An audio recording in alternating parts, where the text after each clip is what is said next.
Well, that looks like a fun project. Morning, everybody. Welcome to Wednesday. So the sprinkler got stuck in a low spot. It sounds like Bart and Glenn are learning my lessons from this summer of it is a pointless waste of time to try and put sand in a wet track because it'll just squish it all out. That was a fun lesson. You guys remember that lesson? Cameron emptied the fuel trailer yesterday, which I figured he did. By the time I got here last night, I was too tired to care. So that means trip to the fuel pump this morning, because we burned that much yesterday. I don't think that little bit that's left is going to last us today.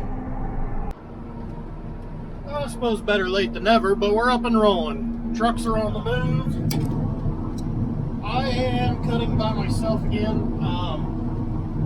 We chop for a lot of small feeders, feed yards, however you want to say, cattle gas. Let's just say cattle gas. To where it's a small pit, they want 1,000, 2,000 ton. Well, that's not really something we can do with 3 choppers because it's small yards, not enough room, stuff like that.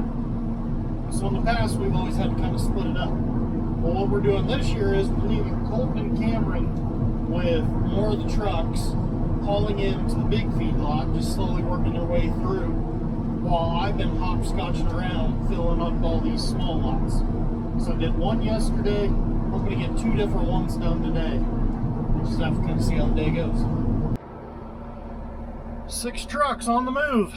Well, I got a break because I think the first one should, based on dust, I do believe that is 2 and 3 right there. Oh no, I only got 5 trucks right now. 4 would be weighing, 5 is right there. Hector's getting a tire fixed. I got a point knocking, I'm gonna run and fix right quick. Speaking of Hector fixing the tire, so last night we were trying to finish the pits. We cut right up till 7 o'clock. Well, 7 o'clock this time of year, that means that sun is damn near about to set. Which means if your windows are dirty from a day of silage, it's gonna spot them up and you can't see anything. 1 minute. Aaron's over planting hay on our newer farm. We need to get some new hay on that place. And because he doesn't run a tractor very often, it's always a refresher course to walk him through how the monitor works. And he goes, "Hey, I'm trying to turn the auto track on and it's saying no satellites." I go, "You gotta give it a second." And about that time he goes, "Oh, there it went." He just didn't know it takes a minute or 2 for the receiver to communicate with the satellites to know where it's at for you to activate it. But back to this. So, the sun was really low and Hector goes, "I can't see a damn thing." And I joked, I go, "Yeah, I really can't see anything either." The next turn, before I get to that part, we've got a bajillion ladybugs in our fields. I assume they're moving in, trying to eat on all the spider mites. Ladybugs are a very beneficial insect. I got out of the chopper. When I got back in, I swear I had 20 of them crawling on me. Whatever, no big deal. Ladybugs don't freak me out. What is creepy though is when you're halfway through your turn and one lands on your forehead and starts walking across. And I went completely brain dead, forgetting, we're only going like 20 feet and turning. We're about done with the field. I let go of the steering wheel to grab the ladybug as Hector turns directly in front of me. And the hydrostat is not an instant response. So by the time I did that, my point out on the end, the arm, had bounced across about 6 ribs of that trailer, and the corner of my header was underneath his tire. Doesn't seem to have done really any damage. I've got a point that was knocking before that. I need to fix my end arm because it's adjustable and it moved it all the way in. But other than that, flat tire. Like we're okay for what could have been a very big problem. It finally shows up to get a load. Had to go get a tire fixed. Said it had a hole in it. I can't imagine how that could have happened. This might be the best double crop corn I've seen yet this year. See the wheat stubble down there? They just VT'd it and planted it. I don't even know if they VT'd it, honestly. Pretty dang good. Been kind of a slow day trucks are getting really backed up in the pit. Again, like I said, it's part of hauling the smaller pits. It's one truck at a time. They got to back around some corrals. One of those fun-filled adventures.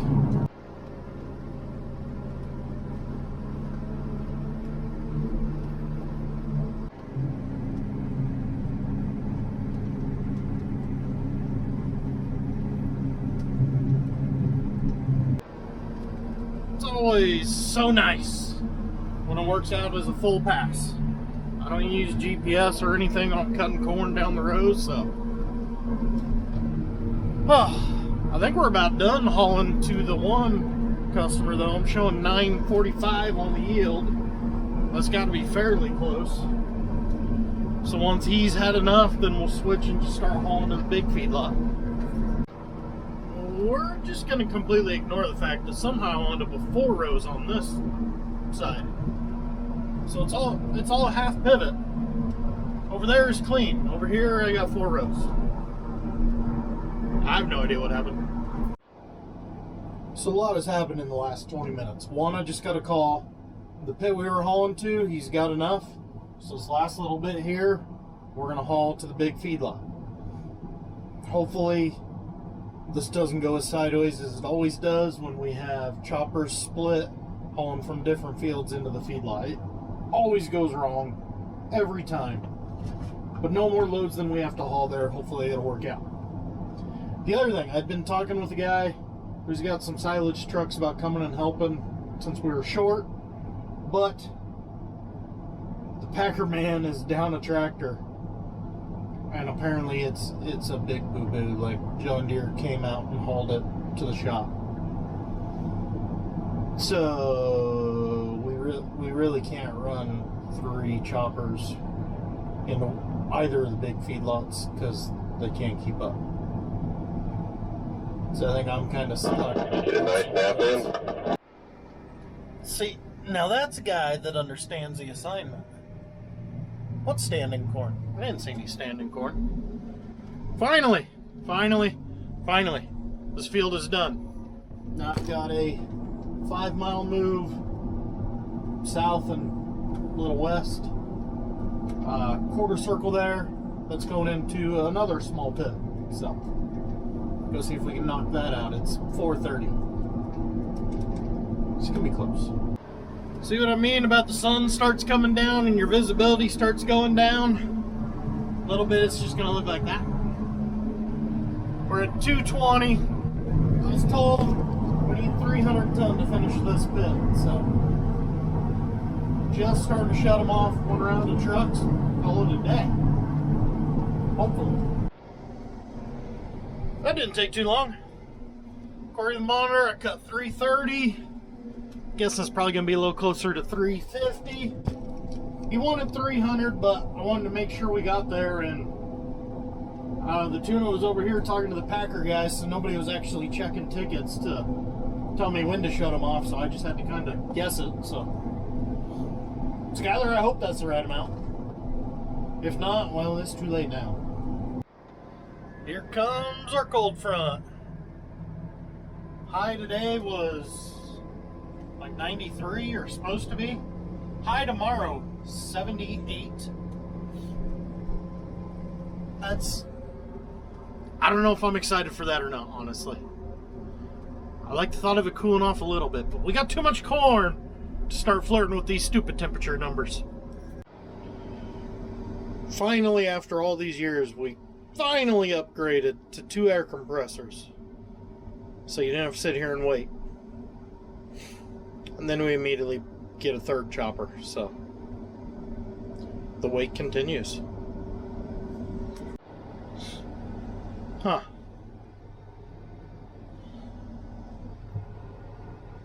Something's missing here. Oh, that's right. I just left my header out back because, once again, I get to be the oddball out. I'm cutting feed tomorrow. We got 2 little patches here that are going to make a load each. This one will make 2 or 3. But I get 1 truck. These guys are going back to corn with everybody, so I'll bring you guys back tomorrow because it's going to be interesting one way or another. Catch you in the next one.